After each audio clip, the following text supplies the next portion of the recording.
노아의 홍수 때나 노새 유황불 심판 때나 또한 우리 구주 예수 그리스도가 초림 메시아로 오실 때나 그리고 다시 오실 심판주 메시아가 오실 때에나 어떤 현상일까요?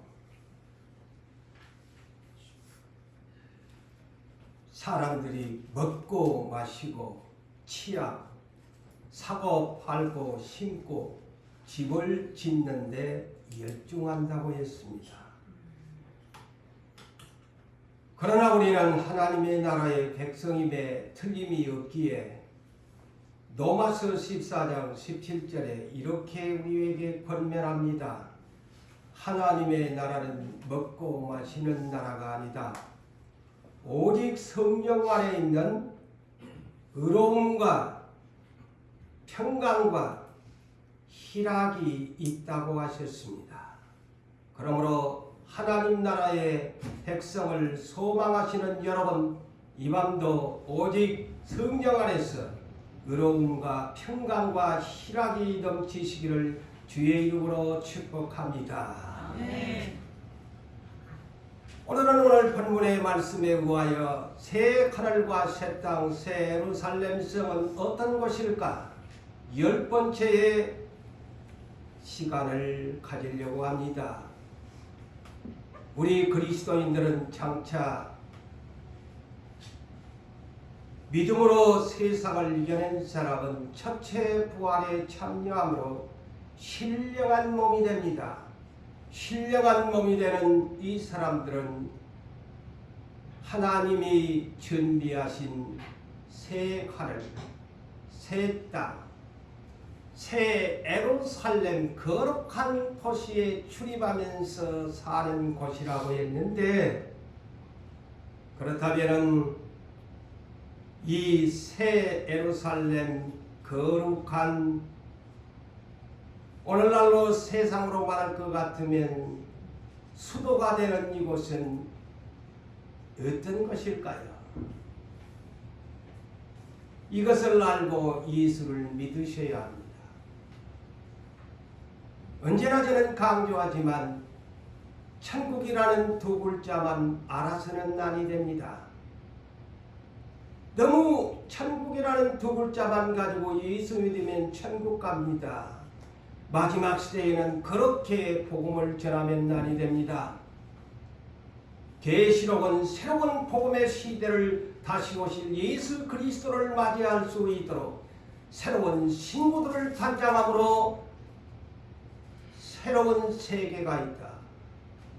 우리가 살고 있는 이 땅은 이런 것이지만 우리가 부활을 나누는 천국인데, 천국은 새 하늘과 새 땅이 되어지고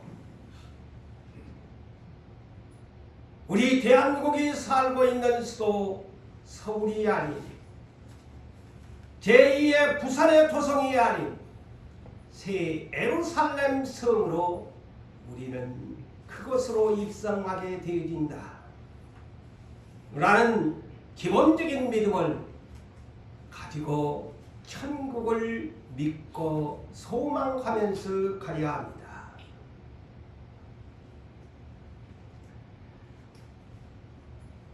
그런데 이곳에서는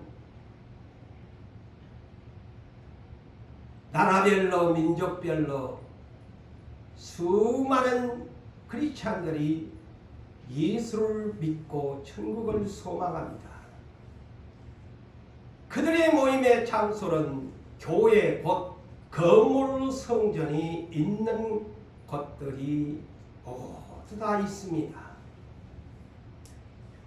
그런데 새 하늘과 새 땅은 건물 성전이 없는 곳입니다. 착각하고 예수를 믿으시면 아니 됩니다. 건물 성전이 없는 것입니다. 본문 22절을 볼까요? 성 안에서 그랬어요. 이 성은 이 땅의 성을 말하지 아니하고 새 예루살렘 거룩한 도시를 일컫습니다. 성전을 보지 못하였다라고 사도 요한이 환상의 계시를 그렇게 기록하고 있습니다. 건물 성전을 보지 못했다고 했습니다. 이것이 예수를 바르게 아는 지식입니다. 이는 왜 건물 성전이 없나? 이는 주 하나님 곧 전능하신 성부 하나님을 가리키지요. 전능하신 하나님과 및 어린 양이 성전이 되시기 때문에 건물 성전이 없다고 말합니다. 하나님의 삼위 하나님 자체가 성전이기 때문이다. 그래서 건물 성전이 눈에가 없었습니다. 거룩한 도시만 보였습니다.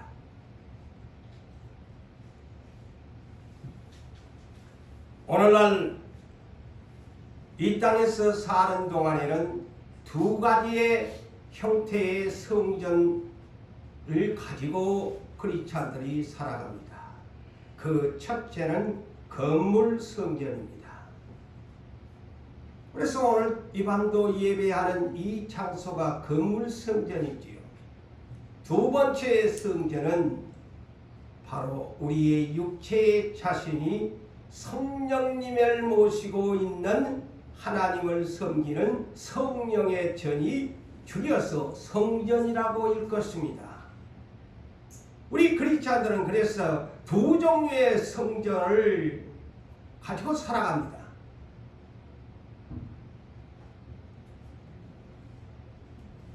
오늘날 하나님의 백성들이 출입하는 장소가 예배드리기 위해서, 기도하기 위해서, 직분을 충성하기 위해서 출입하는 것이 건물 성전입니다.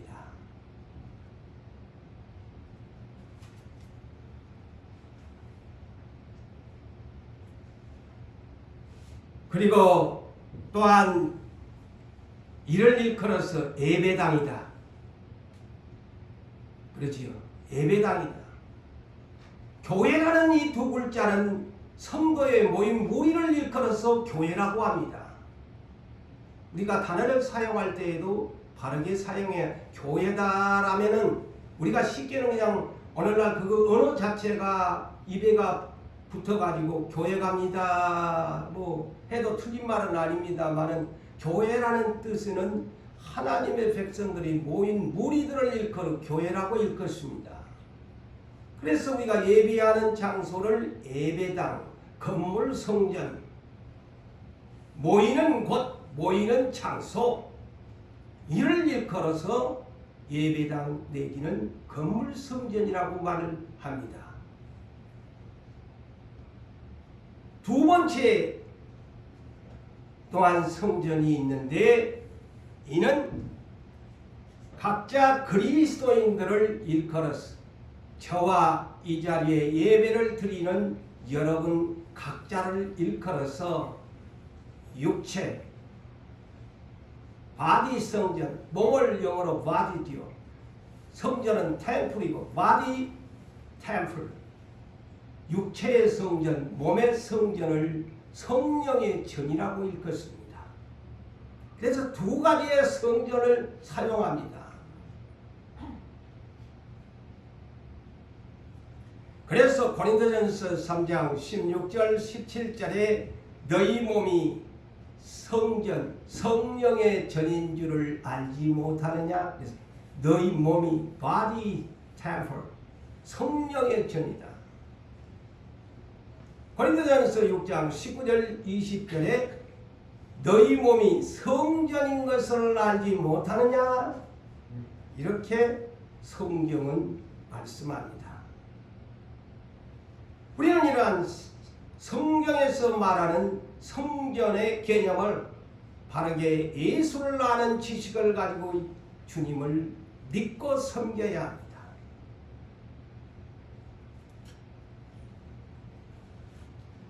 그렇다면 일찍이 아담 시대 때부터 주님이 다시 오시는 그날까지 하나님을 섬기는 곧 구약시대는 제사라는 단어를 사용했고 오늘날은 신약시대는 예배라는 단어로 바꾸어서 사용합니다. 구약시대는 정결한 짐승, 하나님이 정하시는 소나 양이나 비둘기 내지는 염소를 가지고 굽이 갈라져 있는 정결한 짐승만이 제단에 올려질 제물용으로 제사용으로 사용됐습니다. 그래서 구약시대는 예배라는 단어가 아닌 제사를 드렸다. 이렇게 구약 성경은 기록하고 있습니다. 그래서 이 제사 제도는 어느 때부터 유래가 되었을까? 이는 아담의 범죄 이후 아담이 에덴 동산에서 추방되는 이후 가인과 아벨이 대표적인 자녀들이지요. 아담은 930세가 살 때까지 자녀들을 많이 낳았다고 기록되어 있습니다. 그러나 아담의 자녀의 세 사람만 기록되지요. 가인과 아벨. 가인이 동생을 아벨을 죽임으로 그 대의 족보에 셋이라는 이름만이 기록됐을 뿐 아담은 자녀들을 낳으면서 복수로 기록되어 있어요. 자녀들을 낳으면서 930세까지 살았고 죽었더라. 이렇게 기록되어 있습니다. 그래서 많은 자녀들이 그래서 오늘날 창조 이혼론에 대한 그런 김기동 같은 데는 창조 이혼 아담 말고 다른 사람들을 또 지었다. 절대 그거는 비성경적인 비일입니다. 지나간 시대 때는요, 부모가 만나서 자식들과 형제간들, 조카들과 삼촌과 결혼하면서 사는 시대에 성경의 역사는 계속되었습니다. 그래서 착각하지 마세요. 오늘날 창조 이원론을 주장하는 다른 사람들을 불택자를 택했다고 다른 사람들을 아담이에 지었다는 비성경적인 진리에 미혹돼서는 결코 안 됩니다. 모세 이후부터 이제 하나님께서는 친족들과의 결혼을 율법적으로 이제 금지시킵니다. 어느 정도의 인종이 번성되었기 때문입니다. 그런데 사람들이 성경을 고려해서 아담 여러분 모세 어머니가 요게벳인데 모세 아버지가 고모하고 결혼해서 나갔어요. 그 성경을 그 시대까지 보시면 이해가 되지 않아요? 예?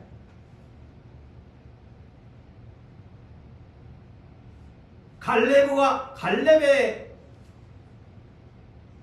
아우그나스 사람 자기 조카를 내주잖아요. 자기 조카 갈렙의 딸을 아내로 삼습니다.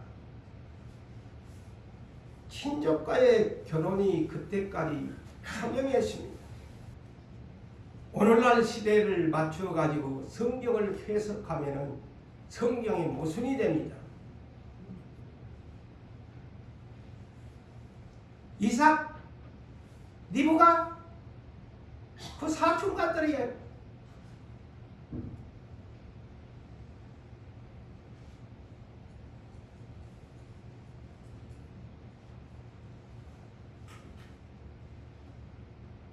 여러분들이 그 점을 아시고 창조이원론이 되면은 어물러물 내가지고 그것도 긴가민가 하면 안 됩니다.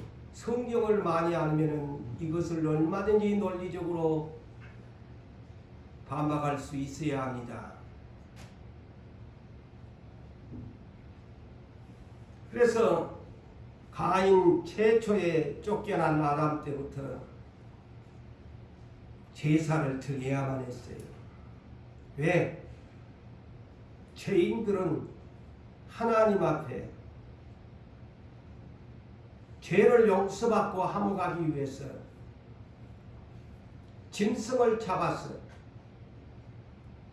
그래서 아벨이 어린 양을 하나님 앞에 용서를 구하고 하나님과의 관계를 화목하기 위해서 죄인이 드리는 합당한 믿음의 제사를 드렸으므로 연락됐습니다.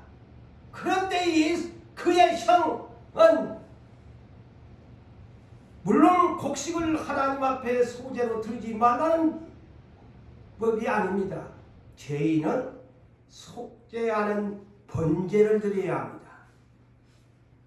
하나님이 원하는 제사를 안 드리니까 하나님이 연락하지 아니하니까 동생 것은 제사를 받고 자기 것은 안 받으니까 그냥 얼굴이 그냥 완색이 변하니. 그래 하나님이 네 어찌하여 너의 얼굴이 안색이 변하니 네가 죄를 용서를 구해야 될 것이 아니냐. 죄를 진 놈이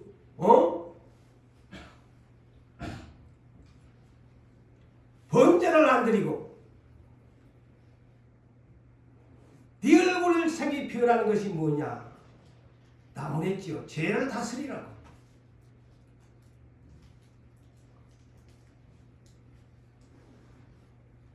여러분 다시 말씀을 드리지만 구약시대의 제사는 내 대신에 짐승이 대신 나는 죄인입니다. 내 대신 이 소나 양이나 비둘기가 대신 내 대신 죽습니다. 내 죄를 용서해 주세요. 이 번제의 제사를 드려야 해요. 기본적으로. 그래서 번제라는 제사가 레위기 1장에 속죄하는 제사예요. 나는 죄인입니다. 그래서 그 사람의 삶의 기준에 따라서 소를 드리는 사람이 있어야 되고 양을 드리는 사람이 있어야 하고 그것도 못 믿는 사람은 비둘기 새끼라도 들여서 용서의 제사를 드려라. 그 레위기 1장의 번제 속죄의 법칙입니다.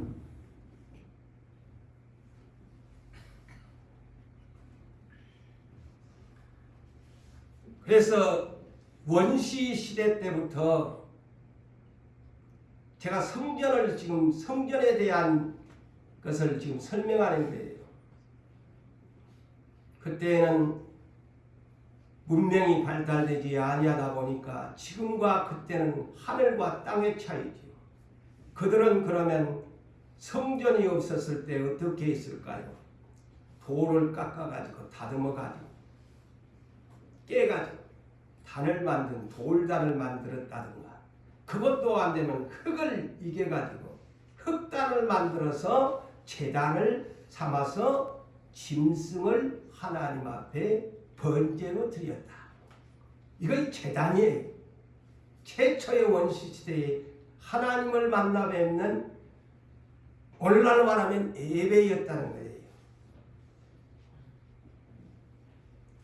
이는 아담 범죄 이후부터 노아도 그러했고 아브라함도 이삭도 야곱도 모두 다 그러한 단을 만들어 가지고 돌단과 내지는 흙단을 제단으로 만들어서 하나님 앞에 제사를 드림으로 하나님을 만나고 용서를 받고 하나님으로부터 계시를 받고 그들이 기도가 하나님 앞에 상달되었음을 성경적으로 성경은 소개하고 있지 않습니까?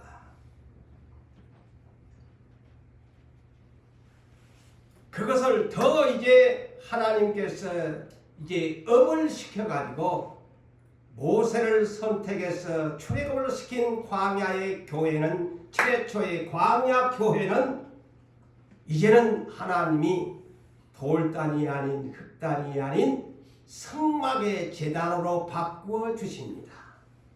이것이 모세 성막 시대, 성막이라고 하니까 거룩한 성자를 내서 천막이에요. 천막이 오늘날 비닐로나 이런 어떤 나일론 종류로 만들어진 그런 천막이 아니고 폴리에스테르로 만들어진 것이 아니고, 여러분 하나님이 이런 재료를 사용해라 했죠. 사람이 임의적으로 성막도 만든 거 아닙니다. 하나님이 그냥 모세야 네가 알아서 성막 만들어가지고 제단 채를 안 했어요. 하나님이 얼마나 섬세하신지. 성막도 수달의 가죽이나 염소털이나 이런 가죽을 벗겨가지고 천막을 만들어라. 그것이 성막의 최초의 덮개입니다. 이것을 또한 하나님이 가자 광야교에서 이제 불기둥과 구름기둥이 떠올라서 가자 그러면 그 천막을 전부 거두어가지고 다 수레에 싣고 낙타 등에 무슨 또 나귀 등에 태워가지고 싣고 이동하면서 또 가서 멈춰라. 그러면 이동식 성막이었어. 그것이 무려 언제까지? 다윗의 아들 솔로몬 왕 4년까지 그렇게 성막의 제단 시대였습니다.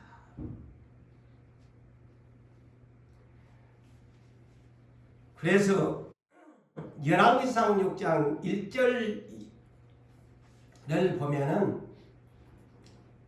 모세 성막 시대가 무려 얼마나 오래 갔을까요? 480년입니다. 근 500년가 차이가 됐어요. 참고하세요. 출애굽을 해서 이 성막 제단 시대가 얼마나 걸렸나? 열왕기상 6장 다시 소개하죠. 출애굽을 한 지 480년 만에 솔로몬 즉위 4년 둘째 달에 정확하게 기록되어 있어요. 솔로몬 4년 둘째 달에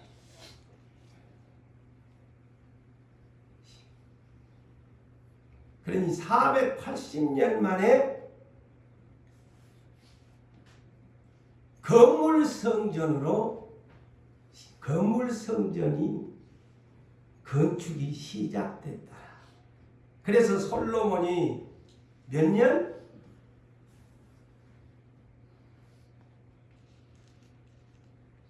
이 성전을 7년 지었으니까 487년 만에 마침내 건물 성전이 완공됩니다. 상식적으로 알아보세요. 건물 예루살렘 성전이 출애굽해서 480년에 건축이 시작돼서 7년이 됐습니다. 487년 후가 마침내 봉헌식을 하는 거야. 오래도 걸렸네. 하나님이 능력이 많으신데, 그게 오늘날 우리가 이런 것을 알아야 돼요. 우리도 날이면 날마다 성전 건축을 사모하지 않아요? 하나님이 돈이 없어서 그렇게 했을까요? 하나님 때를 맞추어서 합니다. 다윗이 아무리 준비를 해놨는데도 너 네 아들과 함께 할 거야. 돈이 있어도 못 지키잖아요. 그게 우리 뜻대로 되는 것이 아니야. 착각하지 말고 안 된다고 불평하지 말고 하나님 뜻에 맡겨야 돼요.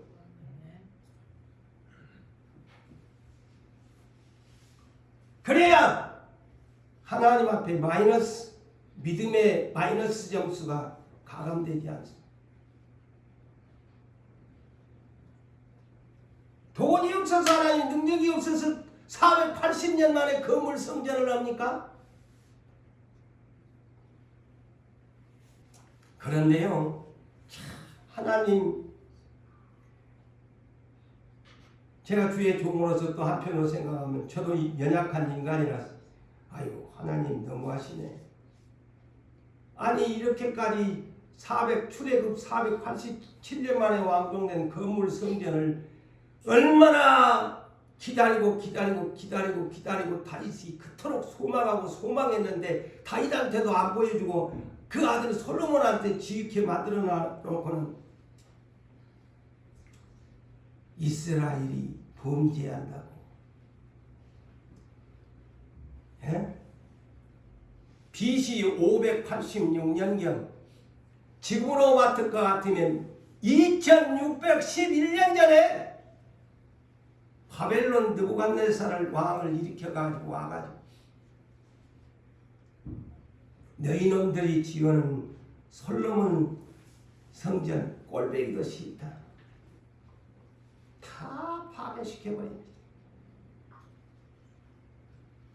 그것도 이방 바벨론 왕 신전에다가 솔로몬 성전에 뜯어온 모든 성전 기구들을 이방 신전에다가 갖다 놨어요. 세상 말로 쪽팔리는 일이지. 그런 하나님이야. 하나님이 쪽팔려도 하나님은 쪽 안 팔린대. 왜? 내 백성이 미우니까. 그래서 하나님의 속성을 우리가 바르게 이해합시다. 하나님이 어떻게 요새 여러분 기도회 때 사무엘 상을 읽지 않아요? 아니 하나님의 상징인 언약궤까지 뺏기게 만들어가지고 이방 신상 안에다가 잡아넣게 만드는 하나님이야. 당신은 쪽 안 팔린대.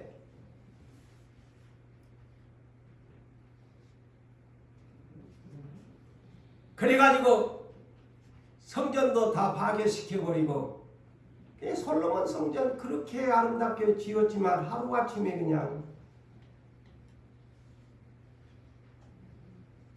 하나님 영광이 땅에 떨어지고 말았습니다.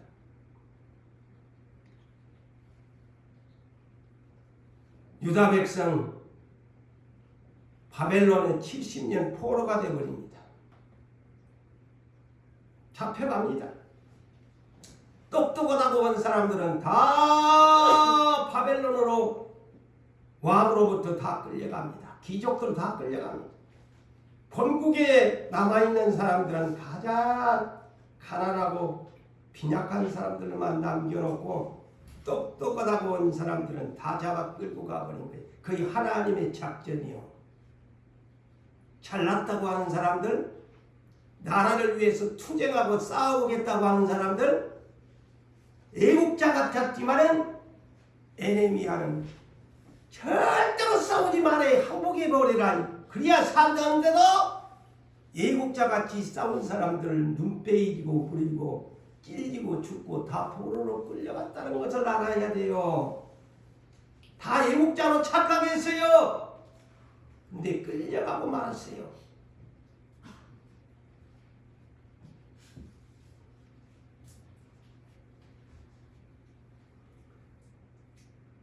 그리고 나서 70년 후에 이제 또다시 하나님이 정신 좀 차렸겠다 싶어가 본국으로 귀환을 시킵니다. 그래서 스룹바벨이라는 총독에 의해서 제2의 에루살렘 성전 건축을 재건합니다. 오래 걸리지요. 그렇지만 지난과 같은 화려한 성전이 아닙니다. 그러면서 시대에 그런 고난의 역경을 거쳐오다가 하나님 앞에 세상말로 그냥 이 유대는 뒤지게 그냥 두드러 맞다가 볼일 다 봅니다. 그래가지고 나라가 망하잖아요. 예수님이 언제 오셨나요? 로마한테 뒤지게 뚫어 맞아가지고, 야? 완전히 로마 황제가 다스리는 나라 중에 그 나라에서 파견된 총독이 와서 다스렸어요. 그때 예수님이 오셨어. 왕이 유대 헤로당에 있어도 힘도 못 쓰는 핫바지 왕이야. 그때 예수님이 오십니다.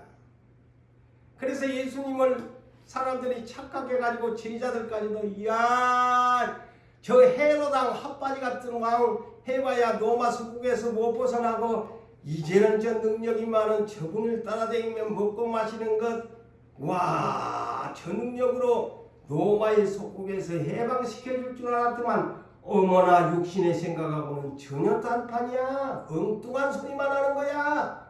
그래서 십자가에 죽여버리잖아. 그래서 여러분 사람 생각하고 하나님 생각하고는 하나님은 고수의 생각을 가지고 이 백성을 종자 씨앗으로 만들려고 오셨는데 사람들은 전혀 그런 생각을 해보지도 못하고 맙니다. 그래서 영적인 깊이를 바르게 이해하지 못하면 아무리 예수를 믿어도 예수 죽여버리고 맙니다. 육신의 생각이 앞선 사람 믿음이 절대 안 생깁니다. 똑똑하다고 한 사람 머리 팽팽 돌아간 사람 예수 만날 것 같아요? 못 만납니다. 그런 사람 안 만나줍니다. 자기를 포기하고 내려놓는 사람만이 예수를 만납니다.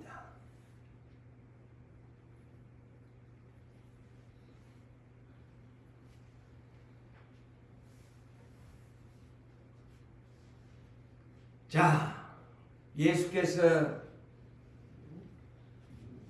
마침내 이스라엘 땅에 오셨지요. 33년을 땅에 오셔가지고 육체로 기다렸다가 하나님이 이제 네 십자가 져라. 33년의 생애를 마감하는 카운트다운이 시작되자 예수님은 예루살렘 성전이 있는 예루살렘으로 입성합니다. 그곳은 하나님의 성전이 있는 곳입니다. 소위 일컫는 헤로당이 46년 동안이나 건축했다고 자랑한 예루살렘 성전이 있는 곳입니다. 솔로몬 성전이나 헤로당이 자랑하는 46년 동안이나 건축했다고 자랑하는 이곳에 예수님이 방문합니다. 순찰을 합니다. 왜 순찰을 했을까요? 가장 먼저 어디를 갔을까요? 예루살렘 성전입니다. 그래서 베드로전서 4장 17절에 이 앞전에도 언급했습니다만 하나님의 집에서 심판이 시작된다고 했습니다. 모든 오늘날 지상의 교회 주님이 재림하는 날 하나님의 집에서 심판이 시작된다는 것을 경고의 메시지로 알아야 합니다. 초림의 예수도 이스라엘을 추수하기 위해서 가장 먼저 예루살렘 입성의 첫 발걸음이 예루살렘 성전입니다. 이는 요한복음 2장 13절에서 22절에 기록되었으되 자, 성전 안에를 주님이 뜨벅뜨벅 들어가셨습니다. 십자가를 앞두고 소나 양과 비둘기 파는 사람들이 가득하고 성전은 매매 장소가 되어 있었습니다.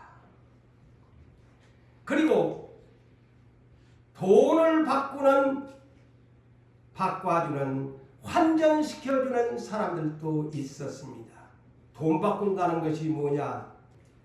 그때 당시는 로마 화폐를 사용할 뿐 아니라 예루살렘 성전으로 올라오면은 지역의 화폐들이 있었다고 합니다. 환전을 해야 돼요. 바꿔야 돼요. 그러니까 그냥 바꿔주겠어요? 그에 대한 대가를 지불하고 돈을 바꿨다는 것이죠. 그래서 소나 양이나 비둘기는 재물의 용이야. 그리고 또 돈 예물에 대한 환전을 또 하나니 돈 바꾸는 사람들이 있었어. 주님이 그냥 이 창사꾼들을 보니까 아무리 온유 겸손한 분이셨지만은 교회를 심판으로 왔으니 노끈을 만들어 가지고 끈을 만들어 노끈으로 채찍을 만들어서 진노하셨다고 했어요. 막 휘두르면서 이 창사꾼들을 내어 쫓으면서 성전 안에 있는 것을 다 엎어버렸다고 했습니다. 그러면서 이런 말씀을 하셨죠. 내 아버지 집을 강도에 내 집을 장사하는 집을 만들지 말라고 진노의 말씀을 하셨습니다. 왜 장사하는 집으로 만들었나? 다른 복음서에는 이사야 56장 7절을 예수님이 인용하시면서 다른 복음서에서는 이렇게 그 장면을 소개합니다.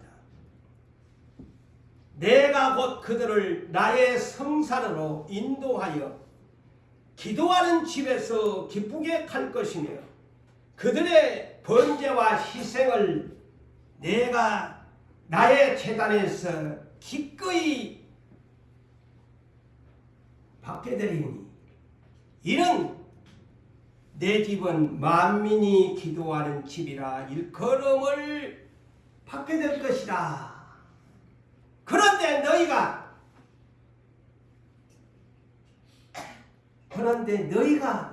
누굽니까? 대제사장들과 장로들과 서기관들 장사하는 사람들이 결탁을 해서 만민이 기도하는 하나님 아버지의 집을 강도의 소굴로 만들어라. 강도의 소굴이라고 했어요. 한마디로 강도의 소굴이 뭡니까? 강도가 뭡니까? 무엇을 빼앗기 위해서 사람을 서슴없이 죽이고 때리는 가장 포악적인 단어가 강도지요. 주님이 이들에게 강도라고 합니다. 도둑놈의 소굴이라는 거예요. 예루살렘 성전.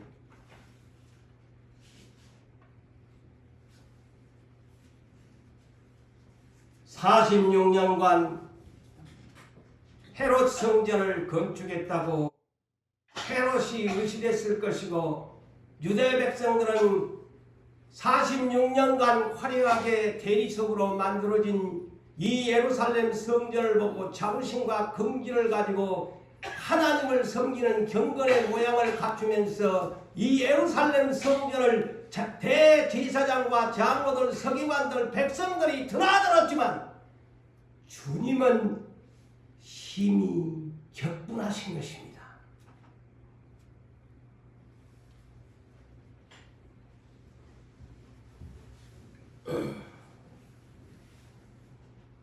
그러면서 주님은 내가 3일 동안에 46년 동안 너희가 지었다고 말하고 자랑하는 이 성전을 끊어버리고 내가 3일 동안에 지으리라, 일으키리라.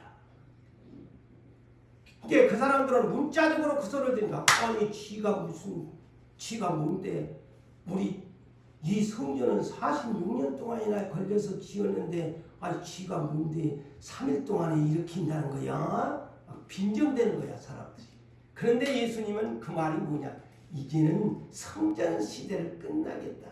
그리고 내 자기 육체 예수 그리스도의 당신 육체의 자신이 성전인 것을 가르치기 위한 말씀이더라. 그래서 오늘 본문 22절도 그에 대한 말씀이에요. 내가 성전이다. 하나님과 나 어린 양이 성전이다. 이를 계시록에서 증명해 주는 말입니다.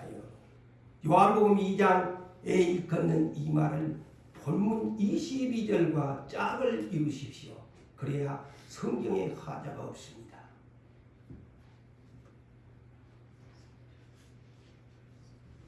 그래서 예수님의 이 십자가에 죽으시고 난 후에 사흘 만에 부활하심으로 우리의 예수님은 신령한 몸인데 예수를 믿는 사람들 너희 몸 또한 앞으로 신령한 사람들이야. 몸이 될 사람이야. 그래서 나는 성천에 올라가지만 보혜사 성령을 너희 몸 안에 마음의 성전 안에 고린도후서 1장 22절에 너희 마음에 생명의 포종으로 성령을 너희에게 주었다. 마음에 계신다. 성령님이 나의 몸 안에 어디에? 마음에 계신다. 이 마음은 영이에요. 그러니까 성령님도 영이고 내 마음도 영이니 영과 영이 만났어.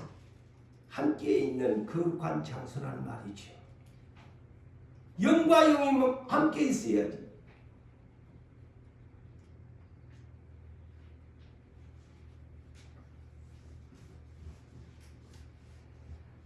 자, 제자들도 예루살렘 성전을 보고 매우 부러웠는가 봐요. 오늘날 우리들도 대형교회 가기만 하면 부럽지 않아요. 제자들도 예수님과 함께 예루살렘 성전을 들어갔다가 나오면서 눈을 예수님을 안 보고 예루살렘 성전 대리석으로 만들어진 건물 성전을 보고 이가 어디가 있나? 마태복음 24장 1절과 2절에 있어요. 대리석 성전 건물을 보고 막 두리번 쳐다봤으니까 예수님이 뭐라 할게요. 너희들은 그 말은 없는데 그런 것 같아. 너희들 눈에는 이거 부럽지? 좋게 보이지? 왜 우리는 예수님은 이런 성전이 없을까 했겠지? 근데 돌 하나 돌 위에 남음이 없이 내가 저거 완전히 무너뜨려 버릴 것이다. 예수님 제자들에게 예언을 합니다. 아름다움은 뭐대? 강도의 속을 예루살렘 성전인데 거물 성전 헐어버리겠대요. 예수님 솔로몬 성전처럼 헐어버리겠대. 그런 후 예언한 지 70년 AD 70년 로마 디토 장군에 의해서 완전히 지금까지 그 통곡의 평만 남겨놓은 제 예루살렘 성전은 자리에는 해교 사원이 멸망할 가져간 것이 들어서 있고 예루살렘 성전이 세워지지를 않습니다. 꼴 보기 싫어요. 저 민족에게. 하나님이 다시는 짓고 싶지 않아요. 이 사실을 아셔야 돼요.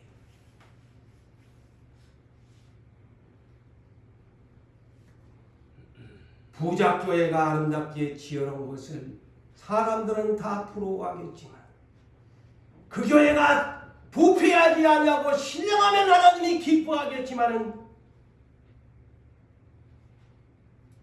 그 교회가 부패했다 하면 하나님 아무리 화려한 교회 성전 건물이 있어도 주님이 싫어하는 교회라면, 성전이라면 무슨 소용이 있겠습니까? 예수님은 부활 후 40일 동안 계시다가 제자들에게 얘들아 나는 40일 후면 승천한다. 그런데 내가 너희에게 분부할 것이 있다. 예루살렘 떠나지 마라. 예루살렘을 떠나지 마라. 너희가 머물고 있는 마가 요한의 다락방을 떠나지 마라. 아버지의 약속하신 성령의 세례를 받아야 한다. 그래야 너희가 성령의 권능을 입어서 이 예루살렘으로부터 시작해서 물파장 전도의 효과를 가지고 세계의 땅 끝까지 파장의 전도법을 전도를 해야 한다.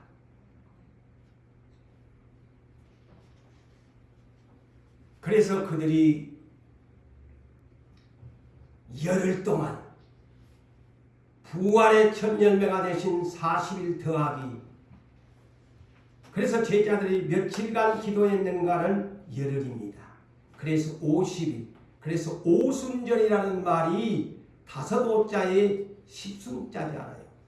50일째 되는 오순절 날 성령이 강림한 거요. 그게 오순절이야. 구약으로 말하는 그 같은 맥주절이에요.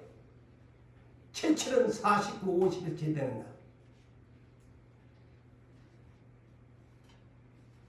이게 아시겠지요? 오순절이라는 이 개념이 그렇습니다.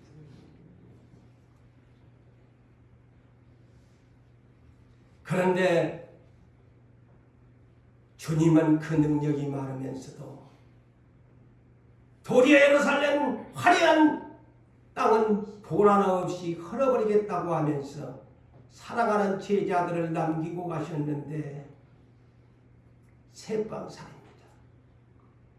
마가 요한이라는 이 딱지가 성경에 떨어지지를 않습니다. 마가 요한의 다락방.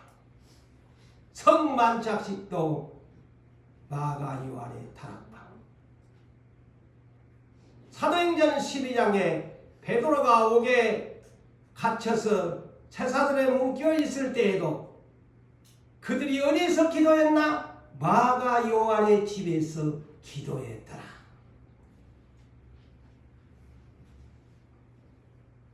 주님이 돈이 없어서 능력이 없어서 제자들을 이런 곳에 두셨을까요? 아닙니다.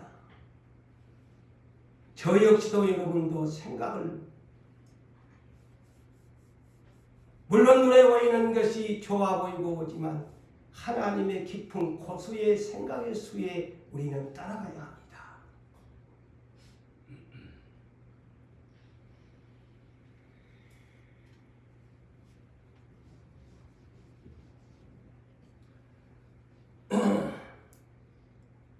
하나님은 마가 요한의 다락방에서 온 세계의 복음 전파를 시작하게 합니다. 거대하게 지어놓고 온 것이 아니었습니다. 새빵살이에서 세계 복음화의 주역들을 그곳에서 120명 이스라엘을 추수해가지고 종자 씨앗이 120명을 통해가지고 다시 유대교는 하나님과 단절을 시키고 초대 교회가 복음의 시작이 됩니다. 그래서 그 초대 교회에 120명의 종자 씨앗 알곡들이 씨를 뿌려가지고 온 것이 오늘날 지금 우리에게까지 세계 만국에까지 이 복음의 씨는 뿌려졌습니다. 거둘 때가 올 것이 아닙니까? 씨를 뿌렸으니 또 재림의 때도, 초림의 때는 이스라엘을 추수했지만 재림의 때는 만국을 추수합니다. 그것이 요한계시록입니다.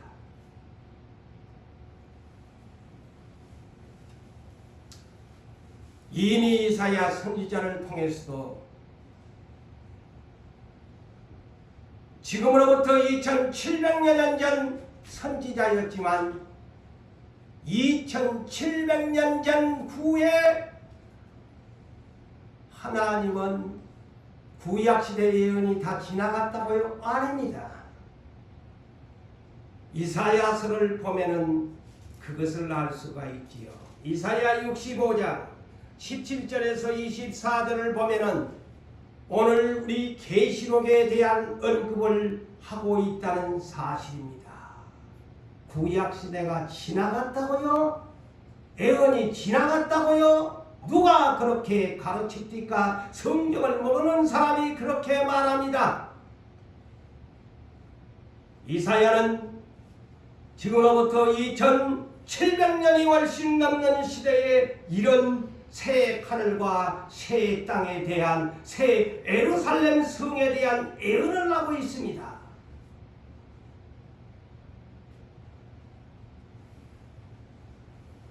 예루살렘 즐거운 성을 창조하며 그랬습니다. 새롭게 창조한다고 했습니다. 이번에는 우는 소리도 부르짖는 소리도 다시는 들리지 아니하는 새 하늘과 새 땅. 자, 그 뒤를 들어보세요. 그들이 새 하늘과 새 땅, 새 예루살렘 새롭게 창조된 곳에 사는 사람들은 부르짖기 전에 내가 들을 것이요 기도할 필요가 없대요. 그 소리입니다. 세상에서는 하나님 살려주세요. 저도 날마다 여러분들 기뻐하는 모습을 보고 싶어서 저도 날마다 하나님 앞에 좀 내 하나님이 맡겨진 백성들 웃음 좀 주세요. 저 나름대로 부르짖습니다. 그런데 이 땅에 가면 부르짖기 전에 내가 들을 것이요. 그들이 말을 마치기도 전에 내가 들을 것이다. 이 말이 뭘까요? 그곳에는 기도하고 예물을 바치는 장소가 아니라는 겁니다. 하나님이 알아서 부르짖지 않아도 기도하지 않아도 이미 이기고 돌아온 자들에게 다 만족하게 형통하게 살아가는 장소라는 뜻입니다. 다만 이곳은 어떤 장소냐? 예배하고 경배하고 찬양하는 곳이다. 기도할 장소가 기도할 필요도 없고 흥금 없어서 삐죽삐죽한 그런 것도 아니다. 왜? 그거는 금은부화가 그냥 다 내 앞에 다 있지 않나.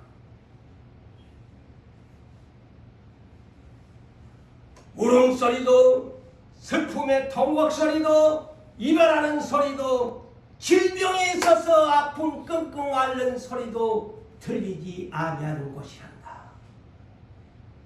다 알아서 치료해 주는 거야. 건강영생.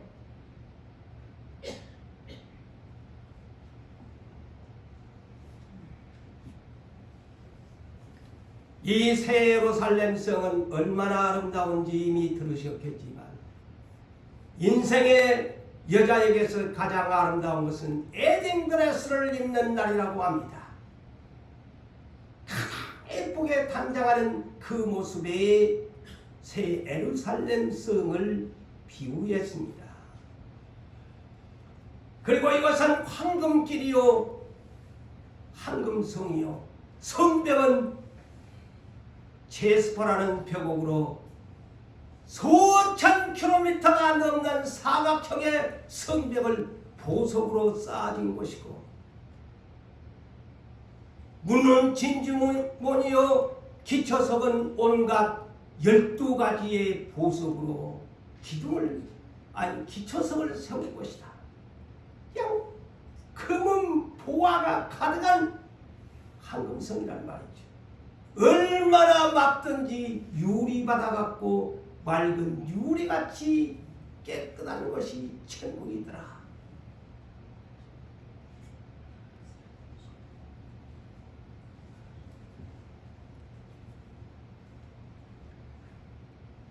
사랑하는 성도 여러분, 그래서 이번에는 성전이 필요 없어요. 하나님과 어린 양이 성전이 되십니다. 성전이 되셔요.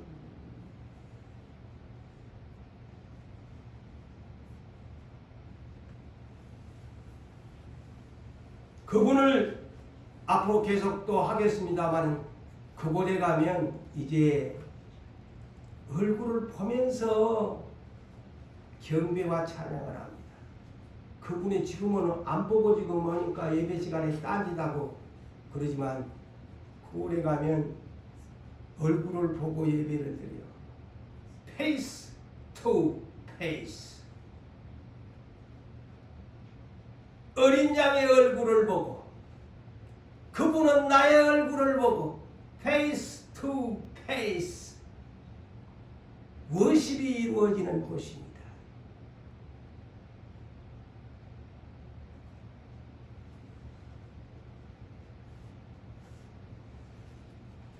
이번에는 23절을 볼까요? 해와 달이 비치지 않을 데가 없어. 사계절이 필요가 없어.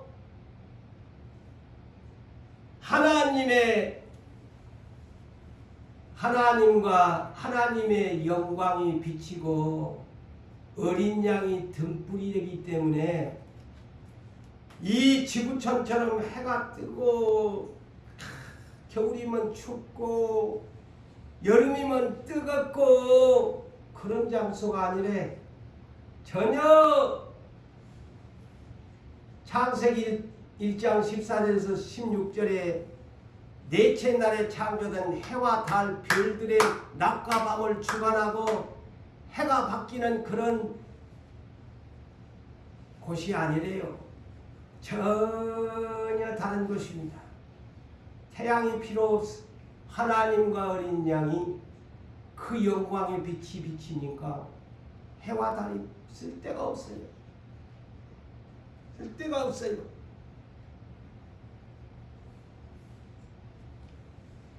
처음 이 땅에 우리가 보는 모든 만물은 바다까지도 처음 것들은 다 이전 것들은 하나도 남김없이 사라져.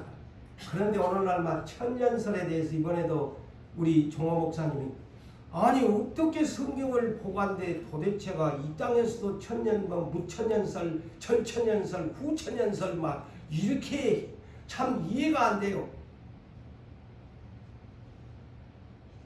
전혀 이 땅에 있는 모든 거 없어집니다. 이전 것들은 처음 것들은 다 지나가고 바다도 없어지고 태양도 달도 별도 없는 세계예요. 그것은. 그런데 무슨 천년설에 그리 헷가닥거리게 성경을 해석하는지.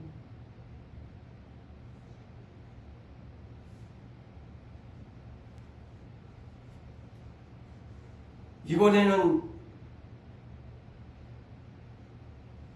예수 얼굴에 있는 영광이 비치는 것입니다. 예수가 등불이 된다고 했는데 아이고 등불이면 조만한 등불이겠네. 또 이렇게 문자적으로 보는데 그것을 표현을 등불이라고 해서 그랬지요. 본문에 이 등불은요 어떤 등불일까요? 창세기 1장 3절에 어두운 데 빛이 비치라 하니까 빛이 비치더라. 그 첫째 날이더라. 근데 이것을 신약성경 고린도후서 4장 6절에 사도 바울은 계시가 열렸습니다. 그 창세기 1장 3절을 사도 바울은 계시를 어떻게 풀었느냐? 이렇게 풀었습니다. 어두운 데 빛이 있으라. 이 말은 그 하나님께서 예수 그리스도의 얼굴에 있는 하나님의 영광을 아는 빛을 우리 마음에 비추신다는 말씀이다. 예수 얼굴에 있는 영광의 빛이 얼마나, 그러니까 그분이 참 빛이다 이 말이죠. 내가 세상에 참 빛으로 오셨는데 누가 보면 지가 무슨 참 빛이요, 태양빛 대답이 마음껏 다 새하늘과 새 땅에 가면 그분이 우리의 의로운 태양이시여. 그 얼굴에서 비치는 영광의 그 얼굴에 이 만국을 비치는 영광이 빛이 된다는 거야. 이 놀라운 비밀이잖아요. 그래서 태양이 필요 없어. 더 선이 필요 없어요.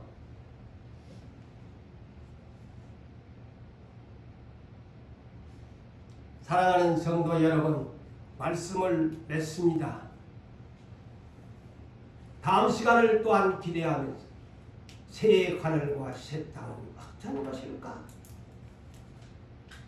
예, 여러분이 계시록을 들으면서 야, 천국은 이런 것이구나 를 알아야 시대에 바르게 새로운 복음을 전할 거 아닙니까? 마냥 천국 갑니다 보다도 구체적인 이 예수를 아는 지식을 바르게 인식하고 천국을 소개해 줘야 천국이 그렇게 좋은 것이구나를 여러분들이 전해줘야 시대의 사람들이 깨우치고 주께로 돌아올 것 아닙니까?